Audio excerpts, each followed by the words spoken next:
and let's just wait for people to join.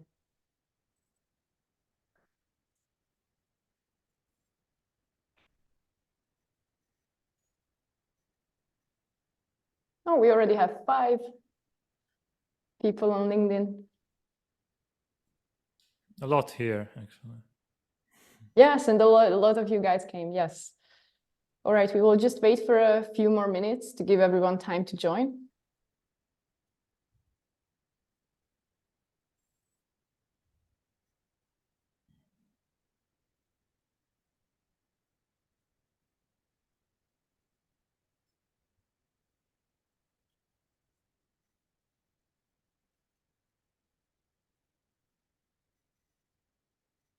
All right. Just 1 more minute of patience. Thank you, everybody.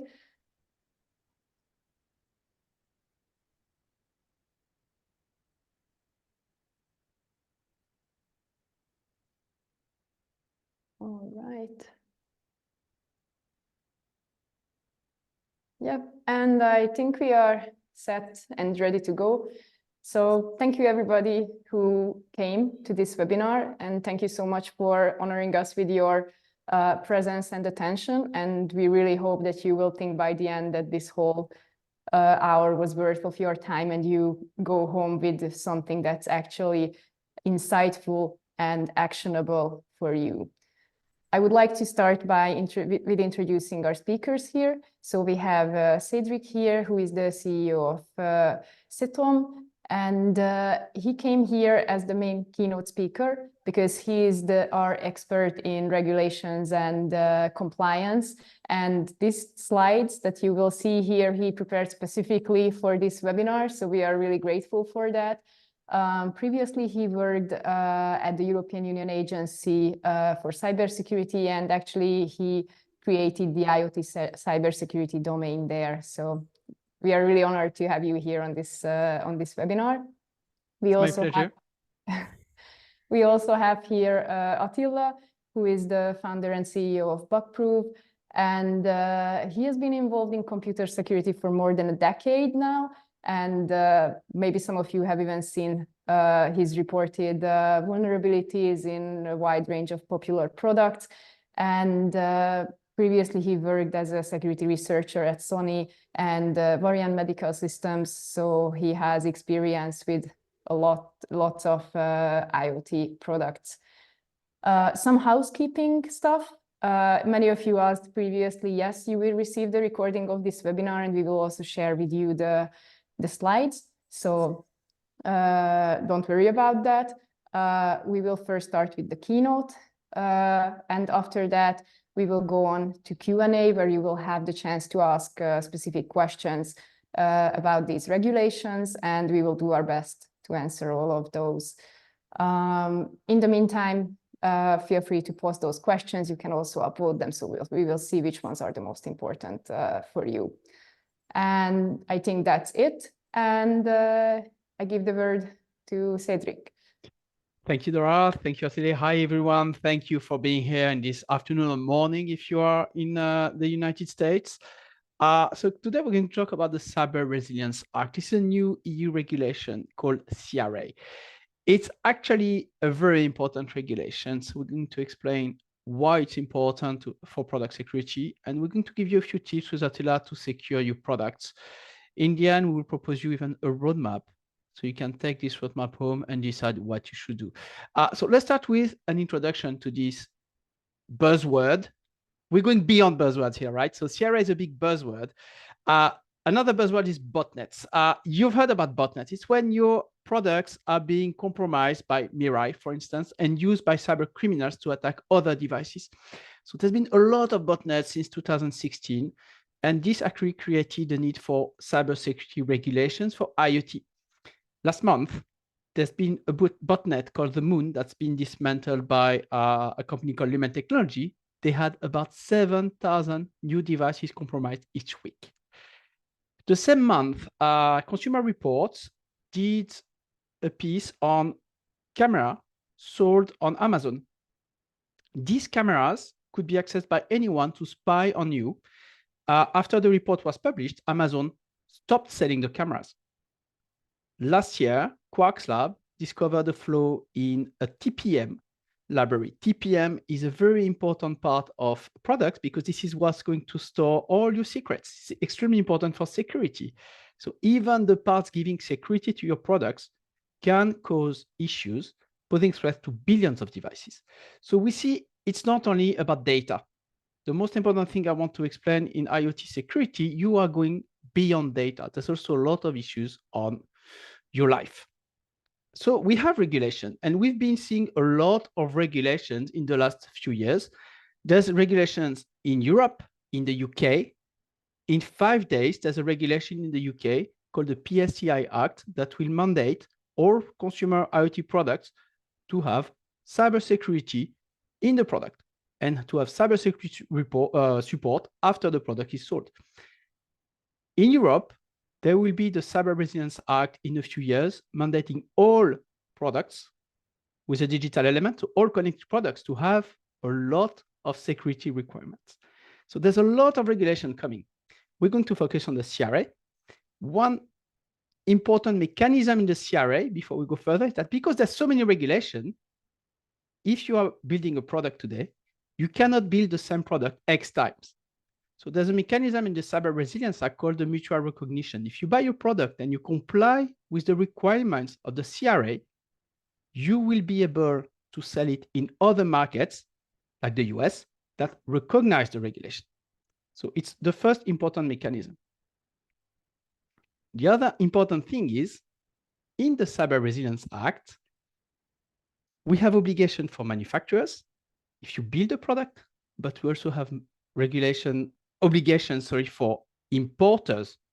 If you are bringing a product outside the EU to the EU and you sell it, you must comply with the CRA.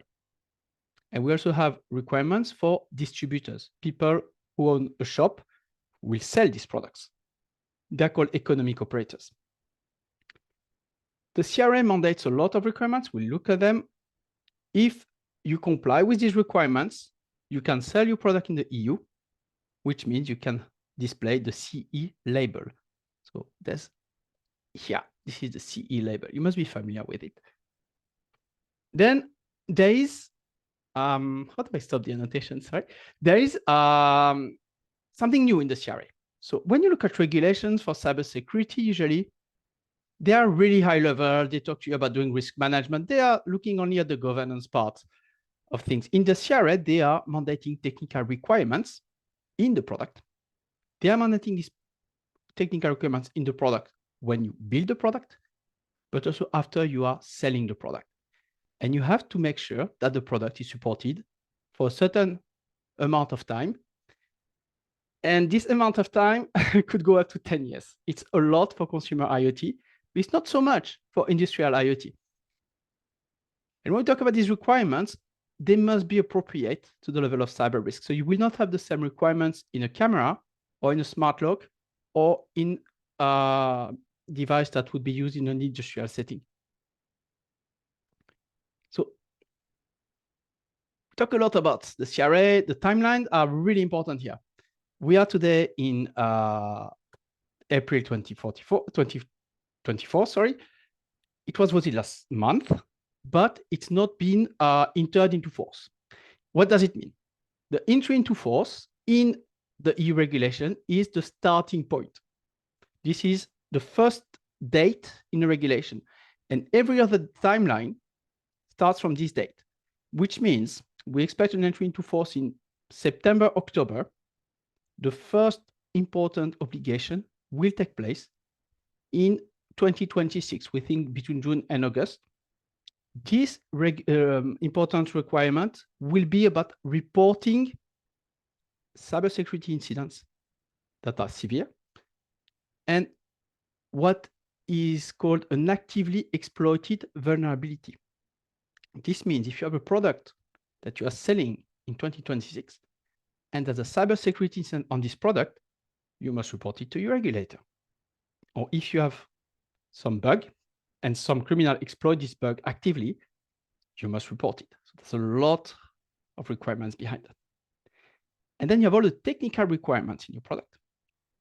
that will be implemented, we think, Q3, Q4 2027. So it gives us about 3 years to get ready. I'm going to stop the annotation. So here we go. So I'll give the word to Attila to explain to you what is actually a vulnerability and what are the flaws you can find in IoT products. Yeah, thank you, Cedric, for introducing the Act.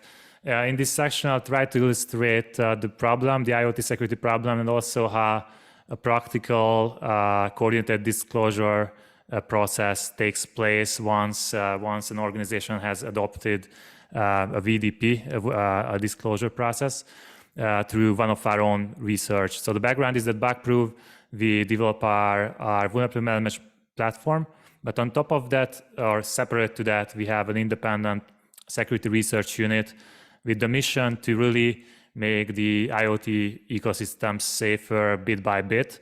And basically, we are going to, in the past 2 years, we've been analyzing popular IoT consumer products and reported successfully numerous vulnerabilities to those vendors that market it.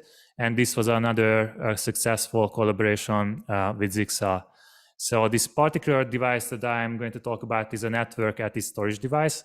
So this is expected to hold a lot of like customer data, and it is also used in small offices. So you would expect lots of like confidential corporate related documents. So using our security team, we were able to discover 5 pretty severe vulnerabilities that if you chain those together, basically the device unfortunately can be completely compromised. So it is as bad as it gets. So whenever you hear an IoT device can be compromised or hacked, this is what people mean by that. And I would like to argue that most of the technical issues behind these problems are actually affecting many organizations, lacking like pre-market security activities. And so this could happen to most device manufacturers. Luckily, we were able to catch this. Thank you for switching. So this was flagged by a platform. Actually, one of our non-technical colleagues, Jonathan, was searching through the latest firmware of various vendors. And we identified an incomplete fix. So on the binary level, we discovered this particular vulnerability. And we looked at upper layers within the device software and discovered a lot more issues. So at that point, I handed it over to our security team, and our expert security researcher, Gábor Sáján, was able to find more and more vulnerabilities as he went on with the research. And we already realized that with one of the authentication bypass issues that we found, this could be devastating for the vendor. So we immediately contacted them. So the actual coordination took place from July to actually this year, January. So spanning lots of months, even though the Zyxel does have like a very mature product security and incident response team. And I believe organization-wise and process-wise, the Zyxel product security team has everything ready to trigger all the engineering effort necessary to make those fixes. And they do have the security officer capacity to quickly triage these problems. But as you can see, like post-market fixes are not easy. So the issues were resolved. So luckily, just browsing through all the threat intelligence databases that I follow, we couldn't find active exploitation of this vulnerability. But still today, Shodan lists around 700 of these devices. And I believe there must be actually a few thousand of these devices circulating in the population, which may or may not be fixed. This is something, again, super hard to get information in IoT because you just don't have feedback on the status of these security patches. So, just imagine what would happen if a vendor did not have these processes in place. So those IoT manufacturers new to this security game might actually face devastating consequences if this was, exploited by a bad guy. And we can move on to the next slide. So the takeaways here is that, the consumers really face critical risks. These are not obvious to them. You can't really expect consumers to manually update their devices based on like obscure technical security advisories that we make. So you really have to be aware of supporting your customers and supporting the security of your devices post-market. And similar mistakes are commonplace. So here we've seen some secure coding issues, code injection issues, and some security fundamentals were missing in design time, which we believe is just how many of these IoT devices are manufactured with very short deadlines, and there just isn't enough security manpower and isn't sufficient secure code tooling in these organizations. So overall, I believe this serves as a great practical example of why the Cyber Resilience Act is needed. And so with that, I just let Cedric continue discussing what the Act actually mandates in terms of product security. Thank you, Attila. It's really an eye-opener, this kind of vulnerability, and it's a big company, right? They have people, they have processes. So in the CRA, they're actually mandating all companies to implement similar processes and similar security requirements in the products. They had to regulate because if you remember the last few years, there's been a lot of IoT security issues and manufacturers were not really fixing them because there's basically no penalty. You can release a totally insecure product in the world and nothing will happen to you. So in the EU, they took a very heavy regulatory approach. They wrote 338 pages. I don't think any of us here will read the entire 338 pages. Okay, we did, but I hope you won't have to go through that because there's about 131 paragraphs of recital. The recital is the introduction. Okay, so it's 1/3. 71 articles. These articles are extremely complex from a legal point of view, pointing to other EU regulations like the AI Act, the NIS2 directive, or even some other regulation on products. And you have 8 annexes. And these annexes are extremely important because they will define what you must do. It will tell you what, but it doesn't tell you how. So that's why we're here today. We're trying to make it a bit more accessible. When we talk about product security, we talk about making products secure. So what does it mean, a secure product? We think, based on the CRA and based on our experience, you need to have a product that will be released with no known exploitable vulnerability. If tomorrow you acquire a new connected product and this product gets immediately compromised when you plug it in, it's unacceptable. So for that, there should be no known exploitable vulnerability, but there should also be what we call a secure by default configuration or a secure configuration. When you start the product the first time, the cybersecurity capabilities or the functionalities will be activated to protect you for the main risks. Okay, you have a product, you use it, but then every day there are new issues, new vulnerabilities. So if there are new vulnerabilities or if cyber incidents happen, these should be resolved for as long as the product is supported. So in the CRA, the Cyber Resilience Act, they say 5 years or more. But if you are developing small IoT products, you must justify that their life cycle will be shorter than 5 years. Then you are allowed to support them for less than 5 years. But you have to justify it. So by default, if you don't want any trouble, 5 years minimum. So if you want to access the regulation, you can click on this link. This is not the final version. This version has been approved and voted by the European Union Parliament. They need to do a legal review and they will do a vote of an amendment in September, October. This will be what we call the entry into force. So this will be the T0 when the regulation starts. There are different requirements. There are requirements regarding risk-based product development or secure by design, if you know this term. You must always start producing and developing products, understanding the risks to your customers and to how the product will be used. If you are developing a product installed in a house or a product installed in a city, the risk will be different, even if it is the same product.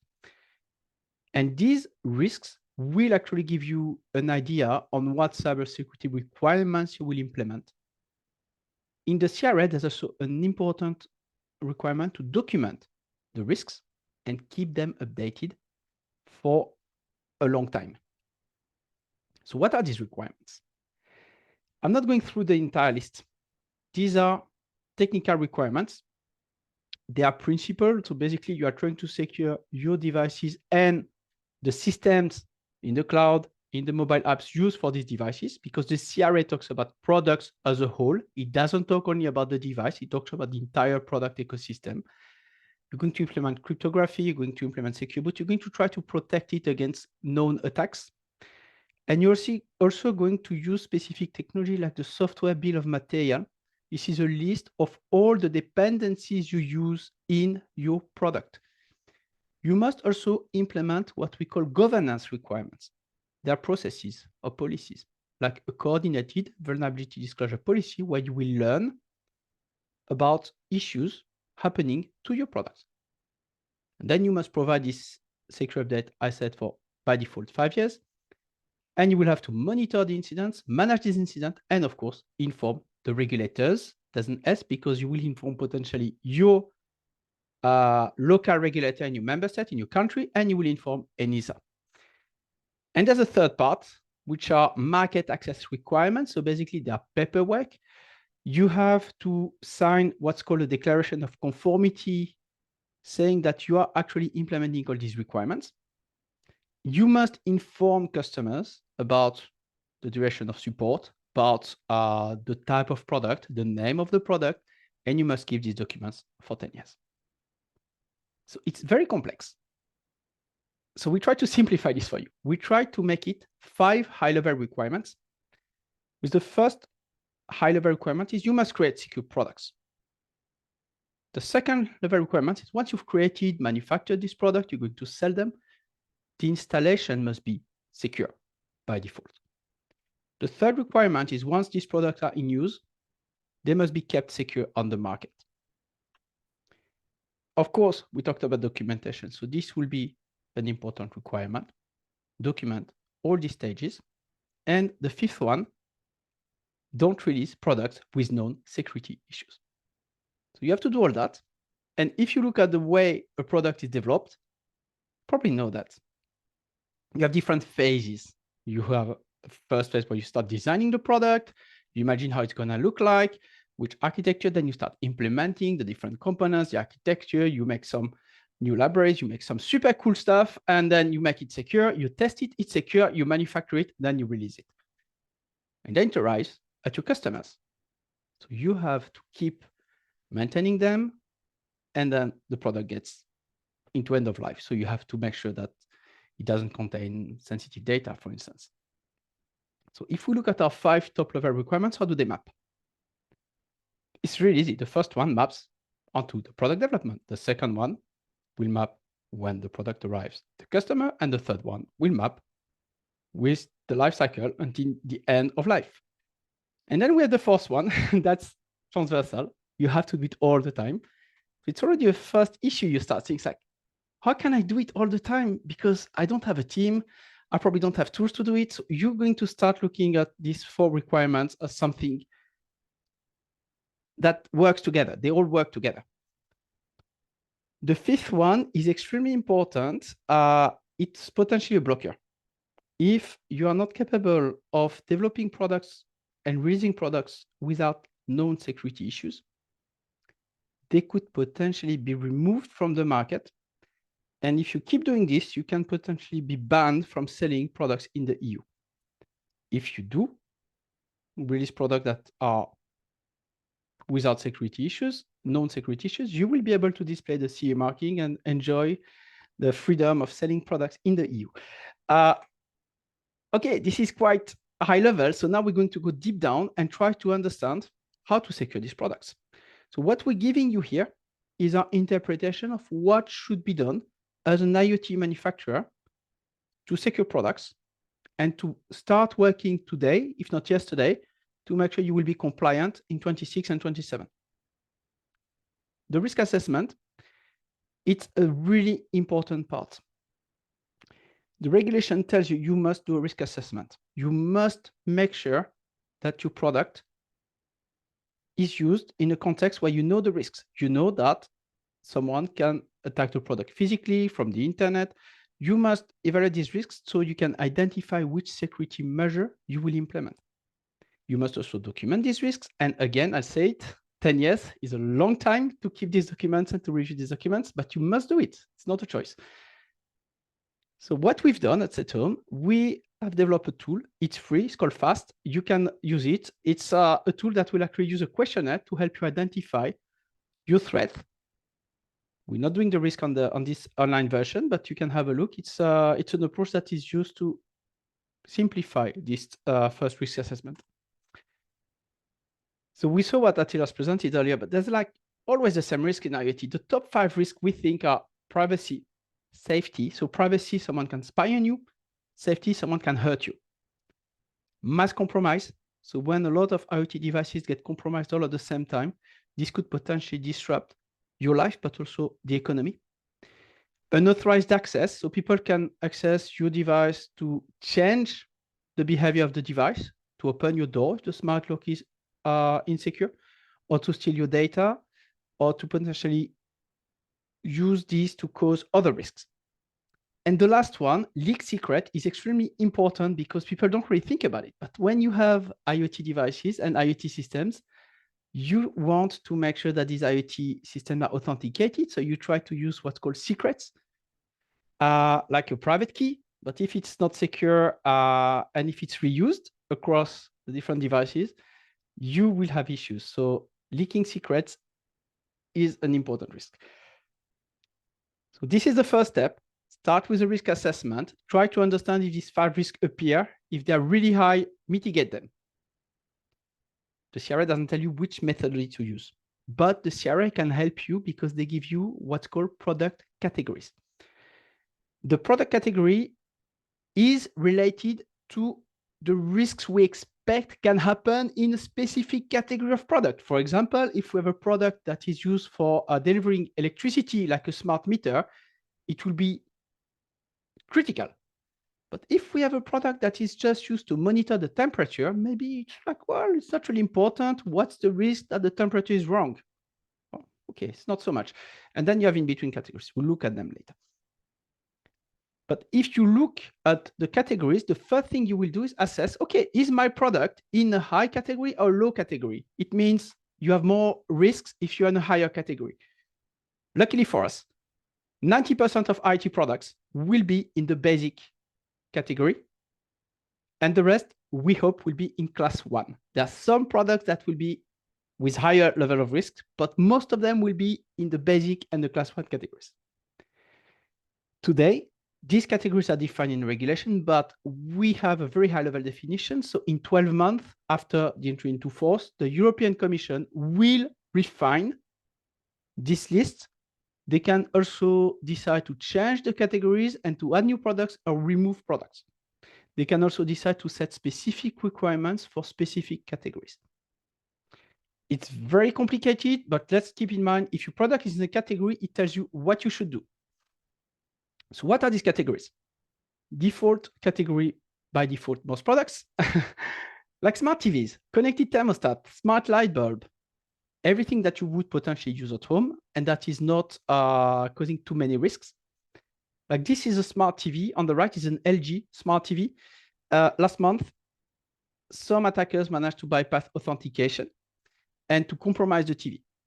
So these are the kind of risks that could happen in the default category. You compromise the device. But when you compromise the TV, what can you do? Well, you can become a botnet, so you can cause mass compromise. But in this case, you had to be on the same network using the app. So basically, if you're on the same network, I mean, the risk is easily mitigated, especially for TV. Then you have class 1 and class 2. They are called important products. And the big difference between class 1 and class 2 is the degree to which these risks can affect people or systems or data. So in class 1 products, you will have all products that are related to physical security. You will have also products that are connected toys because they're used by children, personable wearable health technology, but they are not medical devices. Medical devices are not in scope of the CRA. Smart door locks, CCTV system, alarm system, baby monitoring systems. This product could actually cause serious risk onto your privacy or your safety. So in terms of recent cyber attack last week, a few weeks ago, the Ring security camera was hacked and people could spy through your Ring camera. We've seen a lot of issues with cameras. In the class 2, you will start seeing products that are actually used to offer security features like firewalls, tamper-resistant microcontrollers, network interfaces. So when these products are compromised, they are a building block of all the digital element of all these connected products. So they can actually be used by millions of devices. So one of the recent issue in the Qualcomm chipset, you probably have a mobile phone which has a Qualcomm chipset. This could actually be exploited remotely to cause memory corruption, crash your device, or start injecting malware onto your device. And then we have the fourth and last class, the critical class. This is extremely important for security. You will find products that could cause significant risks of disruption, or you will find products that are critical dependency to NIS2 essential entities. So it's a bit of a legal gibberish. It means basically, if you have a product that is used to propose a critical service to the society, like public transport, hospitals, energy, gas, anything that is critical to society, and if this product is necessary to provide a service, it will be in scope. Today, they mentioned three products: smart cards, hardware devices with security boxes, and smart meter gateway. If we look at hardware devices with security boxes, you probably have a Mac. If you have a Mac, me, I have an Intel. No, I have an AMD actually here next to me. So if you have a Mac, you have a ARM M1, and this ARM M1 was actually compromised last year by researchers from GoFetch.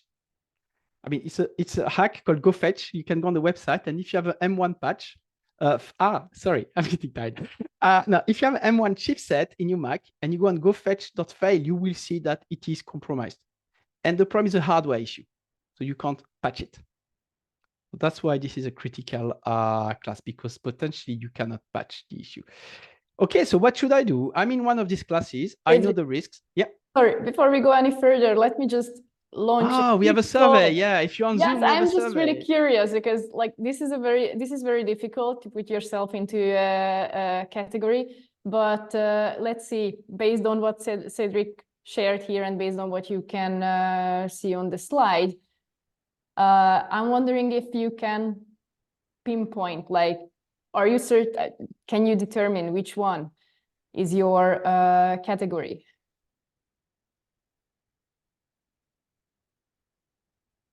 Okay. If you have different categories, can you put the highest one, please? Yep. Yes. True.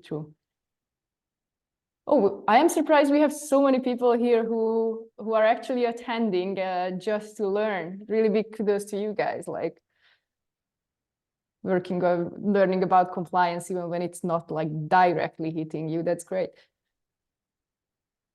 All right, so it's wow, I am really surprised that there are so few people who are not sure. Cedric, that means you did a great explanation. I don't have the results. Oh, you don't see the results. Oh, I'm sorry. Okay, so if I end the poll and I share the results, yeah, wow. Now so you guys see. Sorry. If you're on Zoom and you voted, we had actually 17% of the participants who voted who are in the default category, 6% in the class 1, 11% in the class 2, and 22% in the critical class. Wow. I wasn't expecting that, really. I was more like, oh, class 1, class default, it's okay. Okay, so you're going to be interested by the next slide, people from all these different classes. The CRA is also telling you what you should do to demonstrate your compliance with the regulation. and they have different mechanisms. It's a bit difficult because you will have to choose which mechanism is the most appropriate to you, but also you will not be able to choose something too weak depending on your class. So the higher class you are, the more effort you must take and potentially the more money you must pay to comply with the requirements. So if you have a default category, you are allowed to do what's called a basic self-assessment. The manufacturer can verify its own conformity against any of the standard in the world. It could be EN 32645, which is a great standard. It could be any other standard for security. And you will say, yeah, we are doing security for the requirement of the CRA with this standard. Here we go. We can demonstrate. And that's it. Then you can release the product on the CE. That's what's called a presumption of conformity. But if you start being in a class 1, you are not allowed to do that. So you will have to do a self-assessment. You can do a self-assessment with what's called the harmonized European standard. This harmonized European standard does not exist today. It will be developed by one of the European standardization body. We believe Sensenelec, but we are not sure. And it should be released before 2027. So basically, you will take this harmonized European standard that will tell you exactly what to do, and you will check that you've done it. Of course, if you have a default category, you are still allowed to do that. If you want to have a higher confidence of your security, higher degree of assurance, you can do it. If you're in a class 1, probably the easiest thing you want to do today, if you are developing products that will be covered by the CRA, is to use a conformity assessment validated by a notified body. So basically, you will do your self-assessment on EN 33645 or another standard, and you will give it to what's called a notified body. So there will be notified bodies in each country. There are companies that are allowed to review your self-assessment. And by reviewing your self-assessment, they will tell you, yes, you can comply, or no, we think you have some gaps. So you must fill in these gaps before releasing your product. These 3 assurance requirements are not allowed for class 2 and critical. For class 2, you must use a third-party assessment using a conformity assessment body. So it will be an accredited lab that will test your product security according to a specific standard that will be probably defined by the European Commission. You can do that for the critical if and only if there is no EU certification scheme applicable to your product. So today, there's another regulation called the Cybersecurity Act that is trying to harmonize cybersecurity certification across the EU. You've probably heard of EUCC. This is a European certification scheme based on common criteria. For example, you will use that for smart meters, or you will use that to make sure that the product is extremely secure against a wide range of attacks, including hardware attacks. So if you have a critical device and this device has a specific certification scheme, you must use it. Otherwise, you can use a third-party lab. The other way around for class 2, because class 2 can have a wide range of devices without certification, if one certification exists, you have no choice, you must use it. So basically, you will start looking if there's an EU certification applicable to you, then you use it. If not, you are allowed to go through a third-party assessment lab. Of course, if you have class 1 and default, you can still go with this. I would personally tell you, if you really believe you need these, maybe you are not in class 1 or default. Maybe you are in a higher class, but it's up to you. Just bear in mind, the lower you go, the more time-consuming it is and the more expensive it will become. So you know that you have certain risks. You know that you must implement security for these risks. And then you have 2 priorities after doing the risk assessment. You can either decide to create secure products, to build product with security embedded. You have 3 years to comply, or you can start looking at the shorter priority, manage vulnerabilities and incidents. So you will have about 21 months to comply after October. And it's really difficult to choose for you. So why is it difficult? Because you have to implement tight deadlines to manage incidents. You have to report severe incidents within 24 hours. So you will need to start using automation. You will need to start using specific tools that will detect this. So there's a lot of effort, but it's not so much difficult because you know that there are well-known principles. Reporting an incident, you were probably already doing that for GDPR. Managing vulnerabilities, you already know how to do that probably, but you don't know how to report exploited vulnerabilities. So we really believe today, if you want to focus on the right part, managing incidents and vulnerabilities, you will look potentially at automating processes. And you will also look at what's in place today. Do you have the logs? Do you have the right systems? In the left-hand side, if you want to create secure products, it's, again, not so difficult because we know how to do cryptography, we know how to do access control, but it's a lot of effort. How do we make sure we have the right level of security depending on the class? How do we make sure our suppliers are at the right level? Because the CRA also makes sure that tries to make sure that your suppliers are secure. And even though we are compliant with the CRA, how about other markets? If we sell, I don't know, in Asia or in the North America, are we compliant by just doing CRA, or do we need to know more? I don't know. Today, it's really a choice. You will have to choose one of these two tracks. So for us, we can give you recommendations, whichever track you choose. The first thing is start looking at your processes. You have processes in place. Try to embed cybersecurity in your processes using our 5 high-level requirements. Of course, when you can use automation, like for vulnerability scanning and management, do it because it will alleviate your workload and you probably won't have to hire new people to do that. When you want to implement security, use a standard. Today, the only standard we can recommend for consumer IoT is ETSI EN 33645. There are other standards. So for industrial IoT, we would recommend 62443-4. It can be a bit daunting, but we can adapt it to security. There's another standard from the Connected Security Alliance called the PSWG. The goal of this standard is to harmonize all regulations. It's been released last month. It's based on the American standard. So today, I don't really know to which extent it will cover the Cyber Resilience Act. We shall see. And there's a new standard released by the European Union next year called the Harmonized Standard for the Radio Equipment Directive. It's another regulation. This harmonized standard will work very well for wireless devices.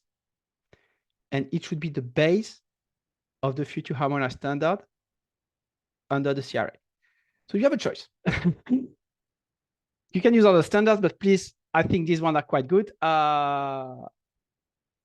You should also implement a vulnerability disclosure policy. If you don't have that, please do it. We gave some insight on our website. This is extremely straightforward. You must explain what you will do and who should be contacted when someone like Attila finds a vulnerability in your product. Last but not least, doing all that is good. Training your people, your team, your staff, you're going to get a lot of good things by training people. You train them to the secure lifecycle. You train them to secure coding practices. You train them to security standards. Basically, you upskill your people. And by upskilling them, they will feel more involved because they don't want their product to be broken when they arrive on the market. So I'm going to give the floor back to Attila, and he will explain to you how we can use automation to help you comply with the CRA. Attila? Yeah, thank you very much. So yeah, I absolutely agree with all of these recommendations. Training is super important for sure. But in this section, I'd like to delve more into the importance of automating the processes and maybe, again, highlight some of my security research background. And I also worked as an embedded developer as well. So I know the pain. I actually used to implement an IoT device myself, and that's how I faced these issues myself. So Cedric discussed in detail whether you're manufacturing like a default class device, a class 1, a class 2, basically implementing security controls and processes will be necessary, mandatory, even if the certification requirements differ and the implementation costs will differ. And so in the application space, we actually have something where there are security controls pre-market and post-market as well. This is basically the practice of DevSecOps, when you integrate security testing at every software development stage. But unfortunately, many of the things we take granted in the purely software world are just not there in the IoT ecosystem. So IoT devices lack a uniform technology stack. There are already hardware platforms, board support packages, development tools. There are different software and hardware components, debuggers, and so on.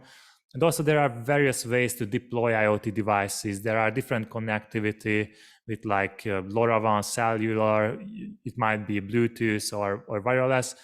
And in general, I feel that the IoT space is lagging behind in terms of security for these reasons. And these diverse IoT technology stacks really prevented the ecosystem to really adopt secure, like mature security models.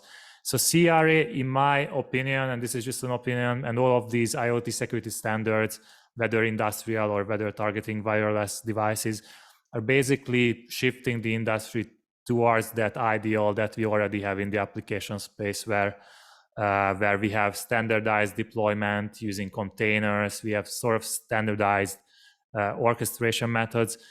If you don't have over-the-air updates in a certain deployment, if you don't have secure ways to update your software, within those devices, it's hard to even speak about a continuous deployment model.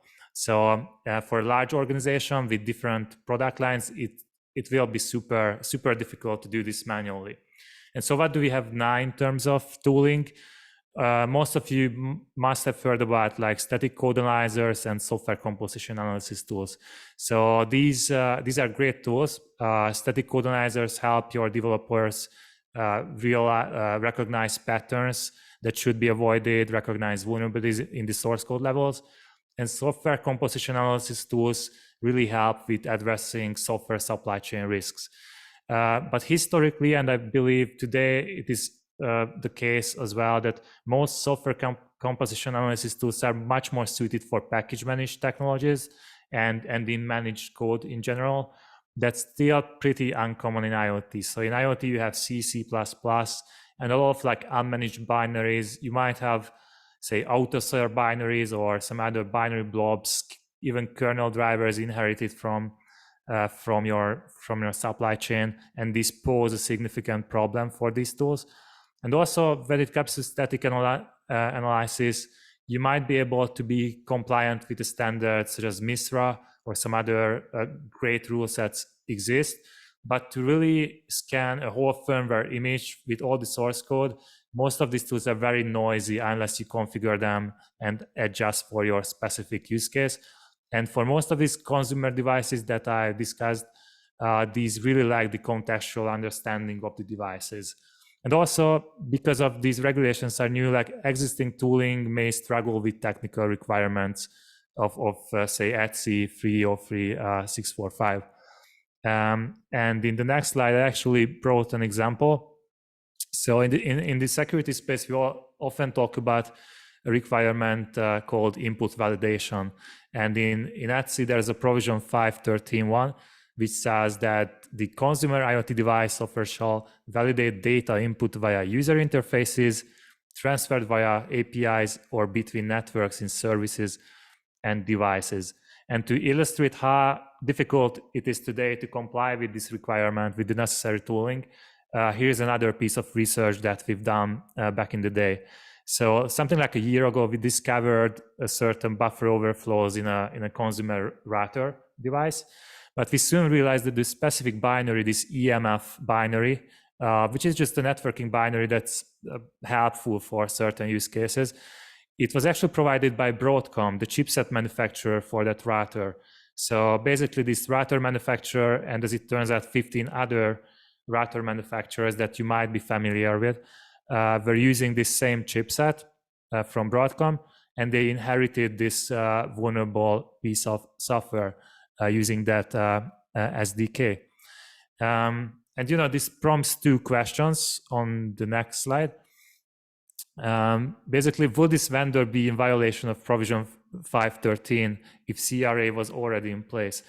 And I believe if CRA adopts any kind of, whether it's ETSI or a harmonized standard, input validation will be part of that. So I think the answer is a definite yes.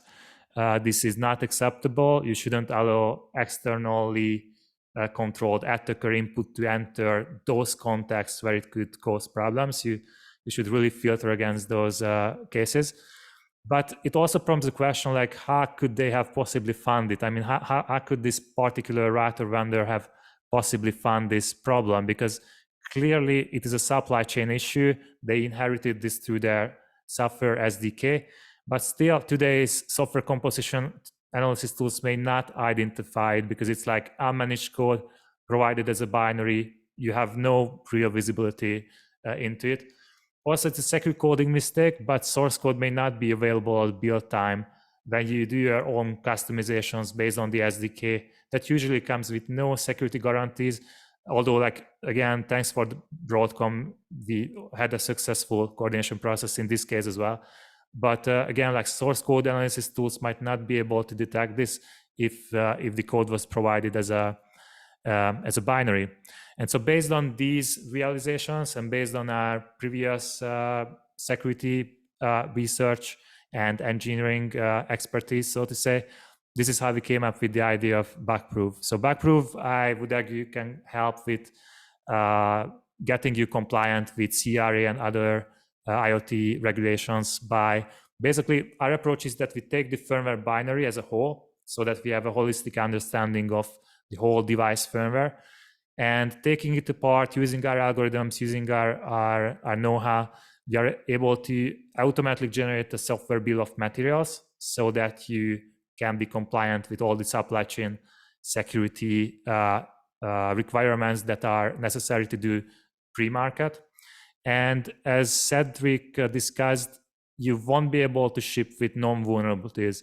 Now, there was some discussion, debate in the open source community, like, how do you define non-vulnerabilities? But in general, you can use our platform to discover all the potential problems that you can have, and you can really make sure that you don't ship with those non-vulnerabilities that you know could end up being an actual security risk post-deployment. And when it comes to post-deployment, I guess the baseline, all of these baseline requirements mandate a secure way to update your firmware. So secure over-the-air updates should be the minimum. But once you have it, you are able to ship your firmware updates. And this is where we can really speed up the process. So you can, using BugProve, you can continuously monitor the firmware for emerging vulnerabilities. So if a CVA pops up in one of your dependencies, we can just notify you. And using seamless integration with other development tools, you can really triage these and do the necessary fixes. And we can also help you with documenting all of that effort to make you be compliant with all the documentation related requirements of CRA. And with that whole pitch slide, I also have to say that with that said, security tooling by itself will never be sufficient to cover all grounds. So I believe organizations must actually foster a culture of cybersecurity awareness with lots of trainings, making a much more agile kind of development and operations if organizations are in control of those. And so everyone should really adopt a sustainable solution to comply with the CRA in the long run. And so with that, I will actually hand the microphone back to Cedric, and Cedric will review a potential roadmap to CRA compliance, and I will also let him draw the final conclusions of this talk. Yeah, we should draw the final conclusions soon. We have some questions on LinkedIn as well. And here. I'll be very quick. So remember the 5 high-level requirements. So basically, we give you a hint of everything you could do. Like Attila mentioned, it's about people, processes, and tools. Don't put all your eggs in the same basket. What we give you here is our interpretation of what could help you make your journey towards compliance with CRA, but mostly towards securing your products, because in the end, what we want is secure products. you will have to look at each box and decide what you want to do for each box. There's a lot of interdependencies. So because it's only a webinar here, we can do the work together. We give you our set of top priorities in blue for each pillar. And we also give you what potentially could be done at the end after all your other priorities are done in gray. So if you want to take that home, do your homework and come back to us, to Setom, to BugProve. We can definitely support you in this journey. I'm going to conclude very quickly. The CRA is a groundbreaking regulation. No matter what we say, this is a regulation with a huge scope. All products with a digital element must integrate cybersecurity requirements. It's also a regulation that is not only looking at the pre-market requirement, it's imposing rules to secure your product after release for 5 years minimum, like we said earlier. And you have a higher level of requirements for specific products, depending on the category. So for us, if you want to take this roadmap, use this roadmap, define your top priorities this year. I know we already end of April, you still have some time. We have until 26 for the vulnerability management, incident reporting, 27 for the product security requirements. Also identify what you are not doing, because if you're already doing things, it's easier to evolve them. If you are not doing something that is important, maybe that's where you want to focus on. And our top recommendation, HCE 32645 today, if you're not doing industrial IoT, should be your go-to. If you are also using a specific development process, don't reinvent the wheel. Put security milestones and train your teams to everything we mentioned earlier. So I will now give the floor back to Dora, and I would like to thank you all for your attendance today. Thank you. So time for questions, and it's great that you finished with the final conclusion about the ETSI standard, because the first question is about that. That standard seems to be the de facto security standard at the moment, but there are many, but are there any areas that you think this piece of work falls short? This is a question from LinkedIn Live. Are we talking about EN 33645? Yes. Yeah, there are. So for instance, EN 33645 itself doesn't give you a level of assurance. So when you want to test EN 33645, you will use the companion guide. I think it's tier 103 something, have the number. You do the same tests, no matter the product category. So this is one of the shortcomings, because it's only a baseline, right? The other thing is that EN 33645, even though it's a standard mixing governance requirements and mixing technical requirements, it doesn't directly give you compliance with other requirements like the risk assessment. There is no methodology for risk assessment. And there is also no methodology to tell you how to document what you've been doing. So I think it's a good starting point for the technical requirements. But for the requirements regarding the legal requirements, the last pillar, and the requirements for vulnerability management and incident reporting, you will have to use complementary standards. Thank you. Next question, again from LinkedIn Live. I think this might be for both of you. When upskilling the team, how should the company start when the management also don't have a lot of knowledge in the area?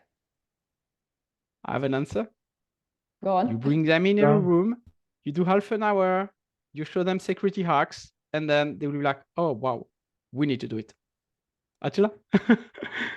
No, I agree pretty much. Yeah, it's always difficult. Okay.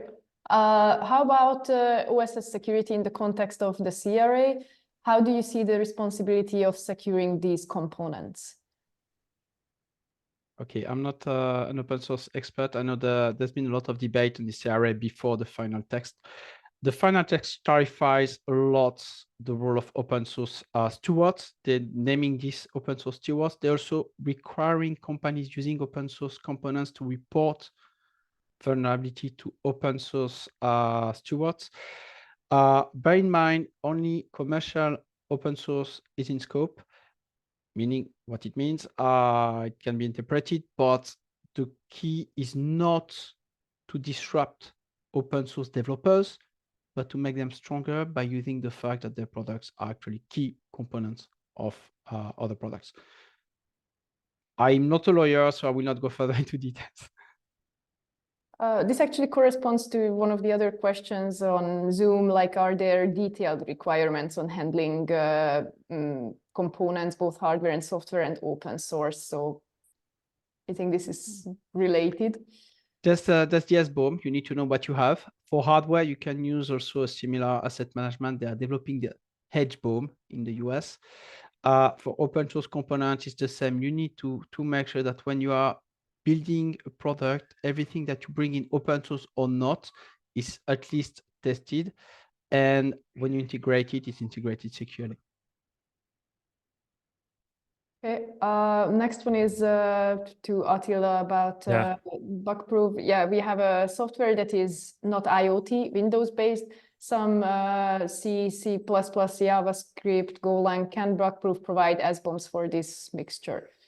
Yeah, we have partial support for Windows systems, but this sounds almost like a medical device stack or general stack. There are other solutions out there that are huge, and we don't want to compete with them at this point. So right now we are targeting embedded Linux platforms primarily, and we are able to analyze ELF files separately for secure coding issues. But for a large device composed of these technologies, BugProve right now is not a good technology fit. Thank you. Going back a little bit to the LinkedIn Live, with the CRA being so complicated, what is the expected percentage of products that will actually pass? Well, that's a difficult one. In the dire scenario that not a lot of products pass, does that mean that consumers will only have a limited amount of options to choose from on the shelves in the European Union? If that's the case, how will the European Commission respond? Okay, so they know about that, right? When they develop new regulations like that, so they give you enough time to at least do the minimum, start your journey. The other thing is you have the presumption of compliance, so of conformity. So it means when you put a product, you do a self-assessment, you say, yeah, we are compliant. So I'm not going to tell you to release non-compliant product, but if you ever release non-compliant products, you will have the ability to update them remotely, and you will also have the ability to justify to the regulator that you are doing the right thing or trying to do the right thing. It's really important. They have a mechanism called market sweeps. If you are developing a product, let's say a camera, and there are lots of cameras that are being hacked from different manufacturers, the European Commission can demand all the member states to do a market sweep. So to go check all the cameras developed and sold in their country. So this is where you're going to start being worried. When you start seeing market sweeps in your area or in relevant areas, they're like, well, if we are trying to dodge a bit the regulation, maybe we should be more proactive. But my key takeaway is develop processes and secure update. And if something goes wrong, you can always update your product. Okay, switching to the if something goes wrong, because this is a related question on LinkedIn Live. Because IoT security is ever changing, what happens if a vulnerability is found after the go-to-market and fall out of compliance? Is there a grace period, or will all products have to be pulled from the shelves immediately? No, they will not pull all the product off the shelves. You have to make sure that this vulnerability is not exploited first. So if the vulnerability is exploited, the timeline to fix it will be faster. If this is a new vulnerability, then there's not a lot of risks to the customer. You can spend some time developing a fix. So it will not be a regulation where they will remove all the products just because there's a vulnerability, right? It's really about fixing vulnerabilities. And if we cannot fix an issue, the manufacturer will, or the cybersecurity agencies in different countries will find a way to mitigate these risks, potentially asking customers to change the configuration or doing a product recall. But there will not be a product ban for one vulnerability. Thank you. Next one is more for Attila. Can you elaborate a bit more on how BugProve helps with DevSecOps? Sure. Again, like the keyword DevSecOps in terms of IoT is pretty new, but in terms of again, like BugProve can be thought of as like a static analyzer and the software composition analysis tools, like 2-in-1. And in this way, we have DevSecOps like other tools in the application space. Basically, you can use BugProve as a quality gate for releases. So I would probably assume that after you have your quality assurance stage and before going to a penetration testing project, that's where you will integrate BugProve, because we can take the whole build binary and scan for vulnerabilities. And the results, both the SBOM can be exported, and both are, like I didn't talk too much about that, but we have a zero-day analysis engine that is able to discover findings that are similar to the output of a static code analyzer. And so those can be, with the integrations that we support, those can be ingested back into your issue tracking system. And this way you can really engage in an agile flow when it comes to development. And again, for post-market, like leaving these projects in this continuous monitoring state, we will be able to notify you. So whatever software composition analysis you would use in the application space, you can use BugProve similarly and get alerted for all the defects that should be fixed in the next sprint. And this way you can iterate much faster than using traditional techniques. Yeah, thank you. Another question, can there be any correlation seen between CRA and R155 ISO 21434? I think this is okay, so they are the automotive regulation. Yeah, that's they are out of scope for the CRA because they are similar in spirit. So this is, let's say, they correlated, but basically you're doing more or less of the same thing for automotive that you will do in the CRA. Automotive is not in scope like medical devices, I think, and there's a few things out of scope of the CRA. Okay. Does the CRA cover secure boot in any capacity? Yeah, it's actually one of the essential requirements in the Annex 1. You have to protect the integrity of the data. So secure boot will actually help you protect the integrity of your firmware and your device. So you have to do it. Yeah, it's provision 5.7 and these classes of requirements. Wow, you know that by heart. Oh my God. Great. Next one, are you aware of any directive in the European Union for strengthening contributing to security for large distribution or build system projects such as Yocto and Debian? No, actually, we know that there are some private company alliances trying to have that. We are part of IoT Security Foundation. But yeah, I mean, this would be a great, and I'm not sure about the funding status of these projects, but it would be a very good initiative to do that. Yeah, actually, somebody just commented on LinkedIn Live that Yocto has a CV monitoring tool.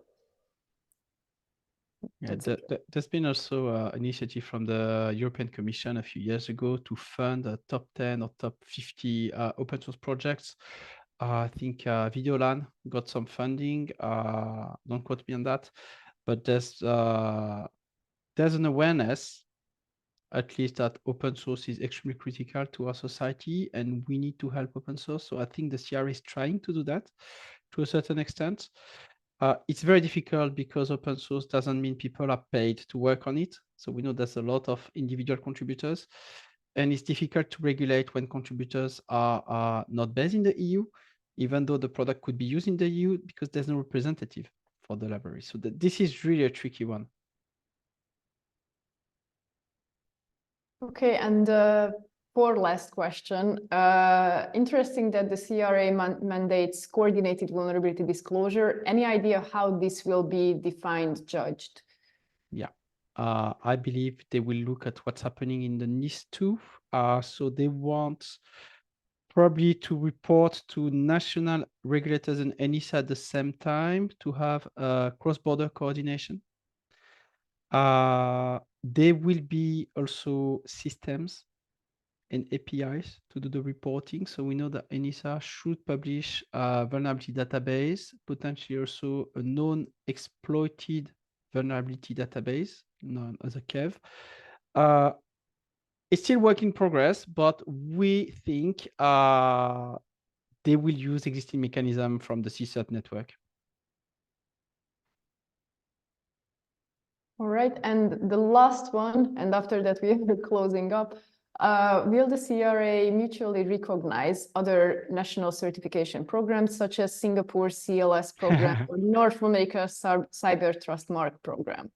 It's a great one to close with. So in the US, they signed an agreement. Thierry Breton, the commissioner, who actually supervised the CRA, signed something earlier in, I think, January with the FCC. So there will be definitely mutual recognition.